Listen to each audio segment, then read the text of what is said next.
नमस्कार दोस्तों, मैं हूं सुमित चौधरी और सक्सेस प्लस अकेडमी के प्लेटफॉर्म पर आप सभी का हार्दिक स्वागत है। तो दोस्तों, आज के इस वीडियो में हम बात करने वाले हैं राजगद्दी के लिए अपने पिता की हत्या करने वाले सम्राट अजातशत्रु के जीवन की कहानी और इनके शासन के बारे में। तो दोस्तों, सम्राट अजातशत्रु जो कि मगध साम्राज्य की हर्यक डायनेस्टी के दूसरे राजा थे, इन्होंने अपने पिता बिंबिसार, जिनको मगध साम्राज्य का पहला राजा माना जाता है, उनकी हत्या करके राजगद्दी को हासिल किया था। और दोस्तों, ऐसा भी नहीं है कि सम्राट बिंबिसार अजातशत्रु को अपनी राजगद्दी नहीं देने वाले थे। सम्राट बिंबिसार की मृत्यु के बाद अजातशत्रु ही उनके नेचुरल हेयर होने वाले थे, उन्हीं को राजा बनना था। लेकिन अजातशत्रु से इतना वेट नहीं हुआ और वो इतने ज़्यादा उतावले हो गए कि वो अपने पिता के जीते जी ही राजा बनना चाहते थे और इतने ज़्यादा महत्वाकांक्षी हो गए कि राजा, जो उस समय के राजा थे बिंबिसार और इनके पिता थे, उनकी हत्या कर दी और राजगद्दी पे बैठ गए। लेकिन दोस्तों, आप सभी जानते हैं कि ये दुनिया है, इसका एक रूल है कि जो आदमी जैसा कर्म करता है वैसा ही भरता है और अपने कर्मों का फल हमें इसी जन्म में भुगतना पड़ता है। ऐसा ही सम्राट अजातशत्रु के साथ भी हुआ। अजातशत्रु के अपने बेटे उदयनी ने इनकी हत्या करके आगे आने वाले समय में राजगद्दी को हासिल किया। तो ये जो डायनेस्टी थी, हर्यक डायनेस्टी, इसको पैट्रिसाइड डायनेस्टी भी कहा जाता है, जो कि अपने पिता की हत्या कर देती है। ऐसी डायनेस्टी, ऐसे लोग थे ये लोग, जिन्होंने अजातशत्रु ने अपने पिता बिंबिसार की हत्या की और अजातशत्रु के बेटे उदयनी ने अजातशत्रु की हत्या की। तो इन कहानियों को हम जानेंगे कि क्यों ऐसा किया अजातशत्रु को, क्या इस चीज़ का कभी रियलाइजेशन हुआ और किसके बहकावे में आके उन्होंने अपने पिता की हत्या की। और भी अजातशत्रु से रिलेटेड बहुत सारी कहानियां हैं जिनके बारे में हम बात करेंगे, इनके शासन के बारे में बात करेंगे, इनके साम्राज्य विस्तार के बारे में बात करेंगे और इनके चरित्र के बारे में भी बात करेंगे, धर्म के बारे में भी बात करेंगे। तो चलिए शुरू करते हैं। सबसे पहले बात करते हैं कि अजातशत्रु कौन थे। अजातशत्रु जो थे, जिन्होंने 492 बीसी से लेकर 460 बीसी के बीच में लगभग 32 साल के लिए हर्यक डायनेस्टी के राजा होते हुए मगध साम्राज्य के ऊपर रूल किया है और अपने पिता की हत्या करके ये साम्राज्य के थ्रोन के ऊपर बैठे हैं। लगभग 30-32 साल तक इन्होंने रूल किया है और बहुत ही एम्बिशियस और पावरफुल रूलर ये माने जाते थे। इनके समय पे मगध साम्राज्य अपने काफी बड़े एक्सटेंड पे पहुंचा और चारों दिशाओं में इन्होंने साम्राज्य का विस्तार किया। अब ये मगध कहाँ पे था और इन्होंने कौन से साम्राज्य के ऊपर रूल किया, पहले इसकी बात कर लेते हैं। हालांकि मैंने बिंबिसार की जब जीवनी पढ़ाई थी आपको कल ही, तो उसमें मैंने आपको सारी बातें ऑलरेडी कवर कराई थी, लेकिन कुछ बातें मैं फिर भी आपको कवर करवा देता हूँ। तो लगभग 6ठी शताब्दी से 4थी शताब्दी ईसा पूर्व में भारत में 16 महाजनपद हुआ करते थे। महाजनपद मतलब बड़े राज्य, मतलब जनपद होता है गांव, और बहुत सारे गांव मिल मिल के महाजनपद बनाते थे। और ये महाजनपद ऐसी एंटिटी होती थी जहां पे या तो कोई बड़ा राजा रूल करता था या फिर ये रिपब्लिक होते थे। जैसे वजी एक महाजनपद था, इसकी बात भी आगे आएगी।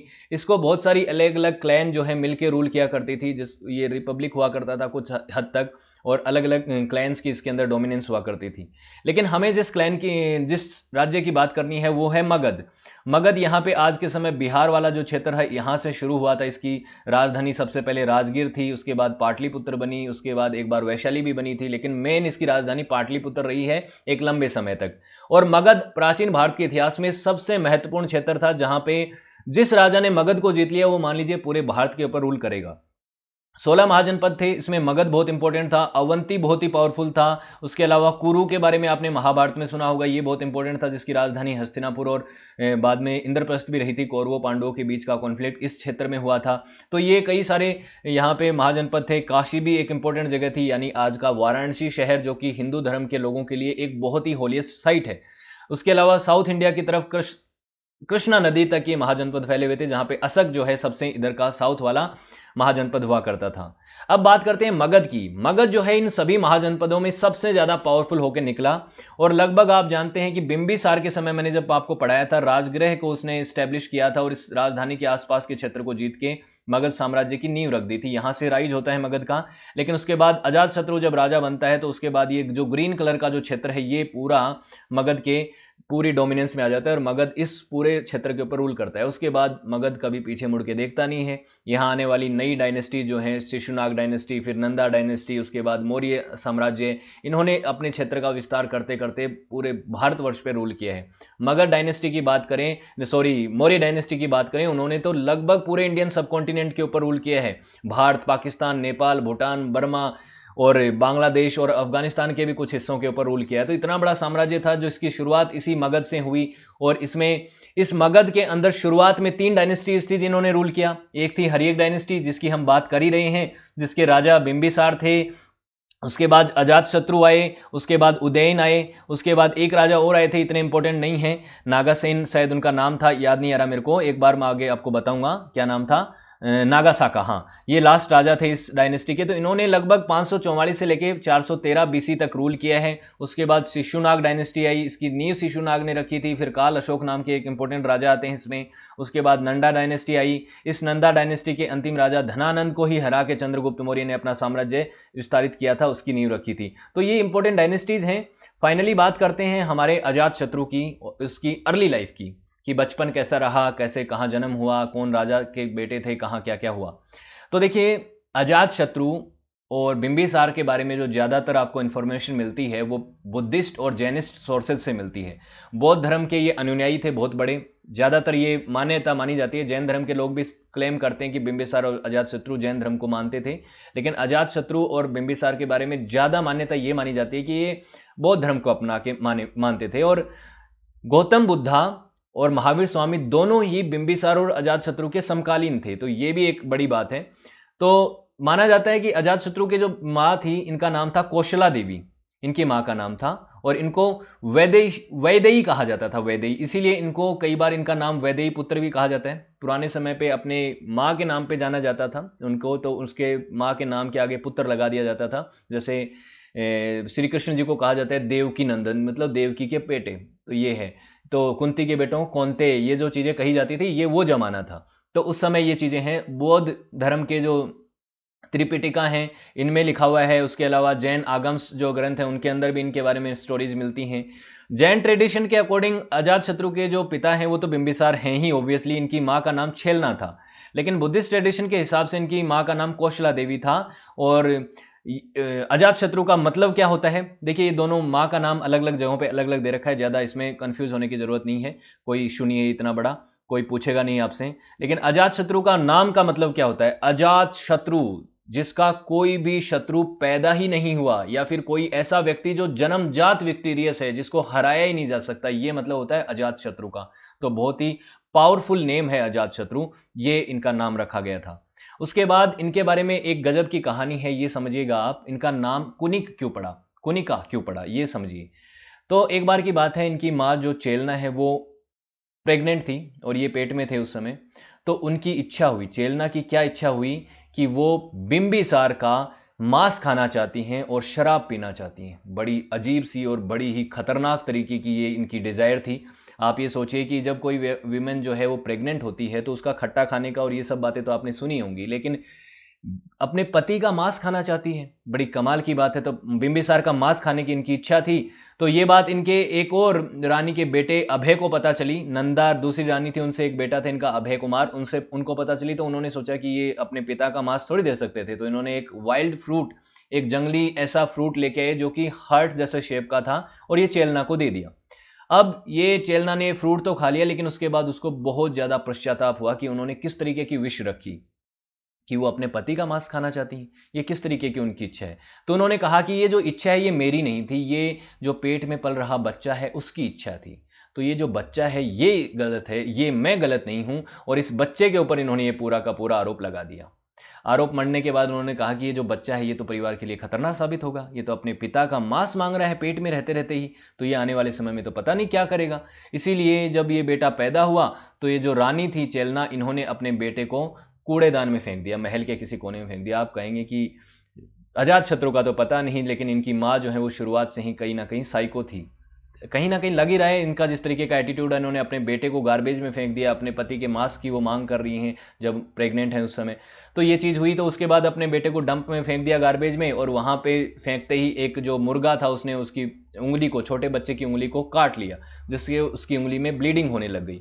ये बात जब बिंबिसार को पता चली तो वो भाग के गए, उस गार्बेज से अपने बेटे को उठाया। उसके बाद उसकी जो जिस उंगली पे ब्लीडिंग हो रही थी उसको सक करना शुरू कर दिया ताकि ब्लीडिंग रुक जाए।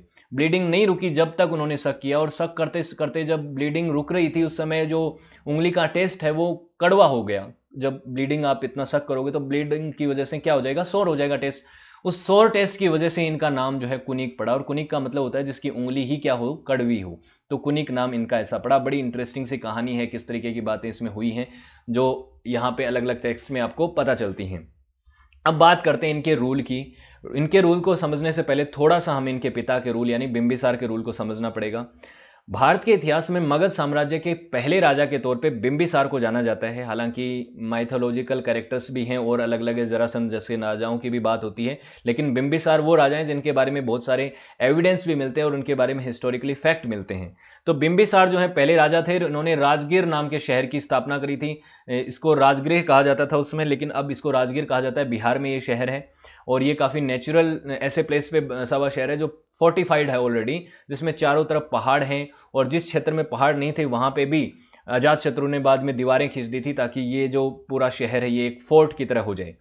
और इन्होंने, बिंबिसार ने जब रूल स्टैब्लिश किया था 15 साल की उम्र में राजा बन गए थे। अपने पिता की हार का बदला लिया था इन्होंने अंग देश के राजा ब्रह्मदत्त से। उसके बाद इन्होंने अपने साम्राज्य का विस्तार किया। चेलना नाम की राजकुमारी से इन्होंने लिच्छवी क्लैन के साथ शादी करी और ये जो वैजिक कॉन्फ्रेंटेशन है इसके साथ अपने मैट्रिमोनियल रिलेशन बनाए। उस तरह से बिंबिसार ने बहुत सारे राजाओं की बेटियों या फिर बहनों के साथ शादी करके अपनी वैवाहिक संबंध बनाए। उन राजाओं के साथ मैत्रीपूर्ण संबंध बनाए जिनसे इनका राज्य विस्तार भी हुआ और इनके संबंध भी अच्छे हो गए।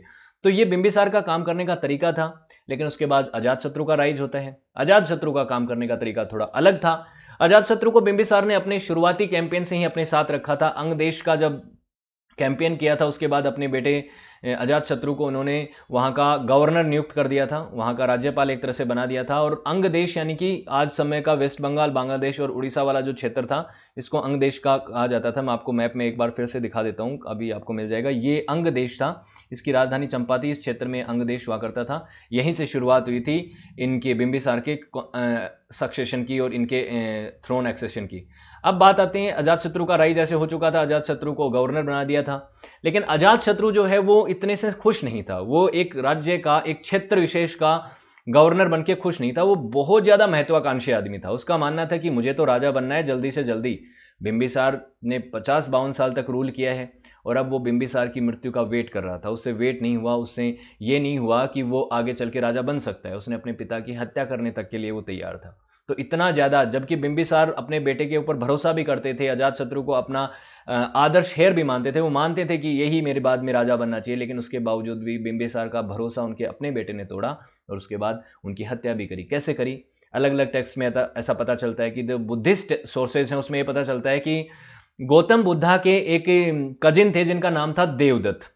देवदत्त ने जो है अजातशत्रु को भड़काया अपने पिता के खिलाफ और कहा कि देखिए ऐसा है कि ये पता नहीं कब मरेगा बुढ़ा, तुम इसकी जगह बैठो, अब तुम्हें राज्य ले लेना चाहिए, तुम ज़्यादा एबल्ड हो, तुम राज्य का विस्तार ज़्यादा अच्छे से कर सकते हो।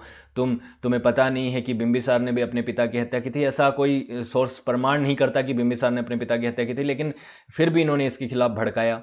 और ऐसा क्यों कर रहा था देवदत्त? देवदत्त इसलिए कर रहा था क्योंकि गौतम बुद्धा का जो इन्फ्लुएंस है पूरे इस क्षेत्र में बहुत ज़्यादा बढ़ चुका था। लोग बहुत ज़्यादा गौतम बुद्धा को मानते थे। इवन बिंबिसार जो हैं गौतम बुद्धा के एक इम्पोर्टेंट डिसाइपल थे, उनको बहुत सम्मान करते थे। इसीलिए गौतम बुद्धा से जलने की वजह से बिंबिसार को हटा के उस राज्य में अपनी एक इम्पोर्टेंस दर्ज कराना चाहते थे देवदत्त। इसीलिए उन्होंने बिंबिसार के खिलाफ उनके ही बेटे को भड़काया और अजातशत्रु भड़क भी गया और अजातशत्रु ने तख्ता पलट करा, अपने पिता को जेल में डाला और उसके बाद उनकी हत्या करवा दी। ये बात मानी जाती है। और कुछ सोर्सेज ये भी कहते हैं कि बिंबिसार को जेल में डाला था, लेकिन बिंबिसार इतना ज़्यादा आहत हो गए थे इस एक्शन की वजह से कि उन्होंने खुद की जान ले ली और खुद ही सुसाइड कर लिया। लेकिन जो भी कारण रहा हो, अजातशत्रु को सबसे बड़ा इसका रिस्पॉन्सिबल माना जाता है कि उन्होंने अपने पिता की हत्या करवाई या सुसाइड के लिए उनको उकसाया, उनको जेल में डाला और राज्य हथियाने के लिए उन्होंने ऐसा किया। तो ये चीज़ है, मगध के थ्रोन पे बैठने के लिए उन्होंने इस तरीके के काले कर्म किए हैं।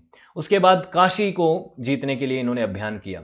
मैंने बिंबिसार के समय पे आपको बताया था कि बिंबिसार ने जब काशी की एक राजकुमारी थी प्रशांत जी, ये जो प्रशानेन जी जो है इनकी राजा की बहन थी, कोशाला के राजा की बहन थी, इनके साथ जब शादी हुई थी तो ये जो काशी था, जो वाराणसी शहर था, ये इनको दहेज में मिल गया था, डौरी में। लेकिन अब जो है प्रशांत जेत जी जो काशी था वो वापस ले लिया। क्यों? क्योंकि उनकी बहन की भी डेथ हो चुकी थी, उनकी जीजा की भी डेथ हो चुकी थी और हत्या करने वाला कौन था? ये अजातशत्रु। तो अजातशत्रु को वो काशी देना नहीं चाहते थे, इसीलिए अजातशत्रु ने काशी के ऊपर अटैक कर दिया काशी को जीतने के लिए। हालांकि ये अटैक जो है दोनों तरफ स्टेलमेंट पे ही सब रहा, यहाँ पे किसी को ज़्यादा जीत हार नहीं का सामना करना पड़ा और बाद में इन्होंने समझौता साइन कर लिया। समझौता ये किया कि अजातशत्रु के साथ प्रशांतजीत ने एक और अपनी बेटी की शादी करवा के इनके साथ फिर से वैवाहिक संबंध बना लिए और काशी को फिर से इनको गिफ्ट में दे दिया, डोवरी में दे दिया। लेकिन अब की बार काशी को इन्होंने अपने साम्राज्य में सम्मिलित कर लिया, तो काशी इनके कंट्रोल में आ गया। तो काशी यहाँ पे था और ये वाला जो क्षेत्र है अब अजातशत्रु के कंट्रोल में आ चुका था। अब आगे आने वाले समय में इनको और भी कॉन्क्वेस्ट करने थे, अपने साम्राज्य का विस्तार करना था। इतना महत्वाकांक्षी राजा कभी भी रुक सकता है क्या? वो तो अपने साम्राज्य का विस्तार करेगा ही। अब उसकी जो नज़र थी वो थी वजी कन्फ्रंटेशन पे। वजी कन्फ्रंटेशन क्या था? देखिए, ये जो वजी जो क्षेत्र था, ये वाला जो क्षेत्र था, यहाँ पे अलग अलग क्लैन मिल के रूल किया करती थी। और ये जो क्षेत्र था, इसमें सिर्फ एक राजा का रूल नहीं हुआ करता था, बहुत सारी अलग अलग क्लैन हुआ करती थी। लिच्छवी क्लैन इसमें सबसे ज़्यादा पॉपुलर थी। लिच्छवी क्लैन से ही इनकी मदर भी आती थी। मदर के इनके ननिहाल हुआ करता था, सोचिए, ये जो अजातशत्रु हैं इनके। लेकिन जो बेटा अपने बाप का सगा नहीं, वो ननिहाल वालों का क्या सगा होगा? तो वजी किंगडम को भी उसको जीतना था। वजी किंगडम को जीतने के लिए उसने उनके ऊपर अटैक किया। लेकिन ये जो अटैक है, ये इसका सक्सेसफुल हुआ नहीं अटैक में, क्योंकि ये जो वजी कन्फ्रंटेशन वाले लोग थे, ये बहुत सारे थे और इन्होंने इस अटैक को एक तरह से कर दिया, बैकफुट पे धकेल दिया। अजातशत्रु इसमें जीत नहीं पाया। अजातशत्रु को ये बात पता चल गई कि वो इन वजी कन्फ्रंटेशन के लोगों को अकेला नहीं हरा पाएगा, क्योंकि इन लोगों में है यूनिटी, और यूनिटी है जब तक तो इस वजी कन्फ्रंटेशन को हम जीत नहीं सकते। इसीलिए उसने क्या करा? प्लान बनाया। शाम दाम दंड भेद, राजनीति में ये वसूल है कि किसी भी तरीके से सत्ता इनके हाथ में आनी चाहिए थी। यही इनका वसूल था, हर व्यक्ति का नहीं होता, इनका था। तो इन्होंने क्या किया कि इनकी यूनिटी तोड़ने के लिए एक प्लान बनाया। अपने एक मंत्री जिसका नाम था वस्कार को भेजा और कहा कि कुछ भी करो, इन क्लैन के लोगों के बीच में फूट डाल दो। फूट डालने का तरीका कि एक स्टोरीज बनाओ, अलग अलग एक दूसरे के खिलाफ भड़काओ, ऐसी विशियस बातें करो, फॉल्स स्टोरी क्रिएट करो, मैनिपुलेट करो एक दूसरे को खिलाफ, इस तरीके से चीज़ें करो। और वो करा, और वसारा करा एक समझदार आदमी था, बड़ा ही शातिर था, उसने ये काम किया। और ग्रेजुअली ये जो यूनिटी थी वजी किंगडम के लोगों की, वो टूट गई और ये जो क्लैंस थी वो आपस में एक दूसरे से लड़ने लग गई। इसका फायदा उठाया अजातशत्रु ने, और अजातशत्रु अब की बार और ज़्यादा प्रिपरेशन के साथ आया और वैशाली के ऊपर अटैक कर दिया। वैशाली के ऊपर अटैक करने के बाद अब की बार जो है अजातशत्रु ने जो वजी किंगडम की जो भी कंबाइंड फोर्सेस बची हुई थी उनको एक एक करके हरा दिया। और कंबाइंड फोर्सेस को यहाँ पे हराने के बाद अब ये जो क्षेत्र वैशाली का इनके कंट्रोल में आया था, इसको अपने साम्राज्य में मिला लिया। तो अब बेसिकली अजातशत्रु का जो साम्राज्य है वो यहाँ तक फैल चुका है। ये जो ग्रीन कलर का मैप है अजातशत्रु के जीवन काल में साम्राज्य का विस्तार बताता है। तो वैशाली भी इनके क्षेत्र में है, राजगीर भी इनके क्षेत्र में है, पाटलिपुत्र जो है वो भी इनके क्षेत्र में। पाटलिपुत्र शहर की नींव भी इन्होंने रखवाई थी, उसकी अभी अब बात करेंगे आगे, तो वो भी इनके समय पे हुआ। फाइनल इनका जो अटेम्प्ट था वो था अवंती को जीतना। और अवंती मैंने आपको पहले भी बताया था कि उस समय सबसे बड़ा और सबसे ताकतवर महाजनपद हुआ करता। तो अवंती को जीतना आसान नहीं था। अवंती को जीतने की कोशिश इनके पिता बिंबिसार ने भी करी थी, वो भी सफल नहीं हो पाए। और यहाँ पे अजातशत्रु भी सक्सेसफुल नहीं हो पाया। और फाइनली ये जो लड़ाई हुई थी, इंगेजमेंट हुआ था, ये स्टेलमेंट पे आके रुका। और उसके बाद ये प्रयोदोता जो डायनेस्टी थी, इसका धीरे धीरे डिक्लाइन हुआ। और आने वाले समय में जब यहाँ से हरियक डायनेस्टी भी हट चुकी थी मगध से, और इधर से प्रयोदोता डायनेस्टी भी हट चुकी थी, और फाइनली मगध अंपायर के अंदर जब शिशुनाग डायनेस्टी आ चुकी थी, उस समय पे अवंती जो है इनके कंट्रोल में आया है। तो ये शिशुनाग डायनेस्टी के समय का आपको लगभग मैप दिखाता है, जिसमें उज्जैन जो है इनके कंट्रोल में है। उज्जैन जो उस समय अवंती की राजधानी थी, ये इनके कंट्रोल में आ गई। तो ये इनके कैंपेन थे, अवंती में अनसक्सेसफुल रहे, बाकी कैंपेन्स में लगभग ये सफल रहे हैं। एडमिनिस्ट्रेशन की बात करें तो राजधानी राजगृह ही थी। राजगृह से ही इन्होंने अपना सारा एडमिनिस्ट्रेशन संभाला है। बिंबिसार से के समय से वहाँ से ही चल रहा था, वही सारा का सारा सेटअप था। लेकिन बाद में क्या होता है, जब यहाँ पे लिच्छवी क्लैन के साथ इनकी लड़ाइयाँ चल रही थी, और ये जो वजी क्लैन के साथ लड़ाइयाँ चल रही थी वजी किंगडम के साथ, तो इन्होंने एक और जगह बसाई जिसका नाम पाटलीग्राम रखा। और पाटलीग्राम आगे आने वाले समय में पाटलिपुत्र बन गया, और आज के समय इसको पटना के नाम से जाना जाता है। तो पाटलिपुत्र की नींव रखी थी इसी अजातशत्रु ने, और ये आगे चल के राजधानी भी बनी है। उसके बाद अपना साम्राज्य की मिलिट्री की बात करें तो वही 4 भागों में बटी हुई थी, जैसा कि बिंबिसार के समय पे थी। इसमें कैरियर थे, यानी कि जो आपके रथ थे उसके ऊपर लड़ाइयाँ करने वाले योद्धा थे। इन्फेंट्री मतलब पैदल सेना, कैलवरी मतलब घुड़सवार सेना, और एलिफेंट्स, वॉर एलिफेंट्स उस समय भारत के बहुत मशहूर थे, वो भी थे। और कुछ नेवल फोर्सेज भी उस समय इनके पास थी। अंग कॉन्क्वेस्ट के बाद से ही इनके पास नेवल फोर्सेज भी थी। रिलीजन की बात करें तो बुद्धिस्ट और जैनिस्ट टेक्स्ट दोनों ये कहते हैं कि अजातशत्रु उनके पाथ को फॉलो करते थे। और ये एक बुद्धिस्ट टेक्स्ट में बहुत बार मेंशन मिलता है कि बिंबिसार से भी मिले थे गौतम बुद्धा और अजातशत्रु से भी गौतम बुद्धा मिले थे। बिंबिसार के समय तो गौतम बुद्धा खुद ही गए थे राजगृह में, लेकिन उसके बाद अजातशत्रु गौतम बुद्धा से तब मिलने गए जब उनको इस चीज़ का एहसास हुआ कि उन्होंने अपने पिता की हत्या करके बहुत बड़ा क्राइम कर दिया है।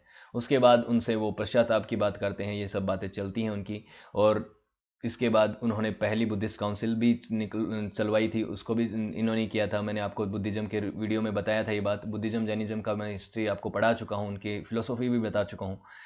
अजातशत्रु को अगर बात करें रिलीजियस टॉलरेंस की, भले ही राज्य को विस्तार करने में इनकी नीति जो थी वो काफ़ी ब्रूटल थी, काफ़ी मतलब ये बिल्कुल किसी के बारे में नहीं सोचते थे, लेकिन राज्य में जो धर्म के हिसाब से बातें चलती थी उसमें टॉलरेंट थे। किसी भी धर्म को ये प्रोसिक्यूट नहीं करते थे, किसी भी धर्म के लोगों के प्रति द्वेष इनका था नहीं, सभी धर्मों को इक्वली ये देखते थे। हालांकि खुद बुद्धिज़्म और जैनिज़्म के काफ़ी बड़े सपोर्टर माने जाते हैं। डेथ और लेगेसी की बात करें तो जैसा मैंने आपको शुरुआत में ही बता दिया था, अजातशत्रु ने अपने पिता की हत्या करी, तो अजातशत्रु के बेटे ने अजातशत्रु की हत्या करी। और उदयन भी जिसको कहा जाता है, इसने अजातशत्रु की हत्या करके लगभग 460 BCE के आसपास इनकी हत्या करी और खुद राजा बन गया। लेकिन हर्यक डायनेस्टी जो है आने वाले समय में उदयन के समय पे भी चली है, और इस डायनेस्टी में पैट्रिसाइड जो है वो एक कॉमन प्रथा हो चुकी थी, अपने पिता की हत्या करना। उसका फायदा उठा के धीरे धीरे साम्राज्य कमजोर हो गया और शिशुनाग डायनेस्टी ने इसका फायदा उठाया और शिशुनाम राव के राजा ने आने वाले समय में शिशुनाग डायनेस्टी की नींव रखी। लेगेसी की बात करें तो अजातशत्रु के समय पे भी बुद्धिज्म और जैनिज्म का काफ़ी प्रचार प्रसार हुआ है, और बहुत सारे आपको ऐसी चीज़ें मिलेंगी जो भारत के अलग अलग जो एसेंटिक जो मॉन्क हुआ करते थे उन्होंने अपनी अपनी फिलोसॉफी को यहाँ पे प्रचार प्रसार किया है। और मगध साम्राज्य जो है अपने एक्सटेंड की तरफ बढ़ चुका था। मगध साम्राज्य अब एक पावरफुल साम्राज्य बनने की ओर बढ़ चुका था, तो ये इनकी लेगेसी के तौर पे देखा जा सकता है। एक पावरफुल राजा थे, इसमें कोई दो राय नहीं है, लेकिन आप उनकी आइडियोलॉजी को पूरी तरह से फॉलो नहीं कर सकते कि सत्ता के लिए कुछ भी, ये वाली जो चीज़ है वो उनकी अलग है। तो होपफुली आपको चीज़ें अच्छी लगी होंगी, क्लियर हुआ होगा कि अजातशत्रु कौन थे और किस तरीके के साम्राज्य उन्होंने चलाया है, किस तरीके की उनकी पॉलिसीज़ रही हैं। तो अगर वीडियो अच्छा लगा तो वीडियो को लाइक कीजिएगा, शेयर कीजिएगा, और आने वाले वीडियोस को देखने के लिए चैनल को सब्सक्राइब भी कीजिएगा। साथ में सक्सेस प्लस अकेडमी के बाकी प्लेटफॉर्म्स के साथ भी जुड़िएगा। टेलीग्राम पे आपको इन वीडियोज़ की PDF मिलेगी। इंस्टाग्राम पे आप मुझसे पर्सनली बात कर सकते हैं, जिस भी रिगार्डिंग आपको बात करनी हो, या फिर कुछ आपको कोई आपकी विश हो वीडियोज़ बनाने से रिलेटेड, तो मैं आपसे बात कर सकता हूँ इंस्टाग्राम पे। So thank you so much for watching this video. Have a good day, see you next video.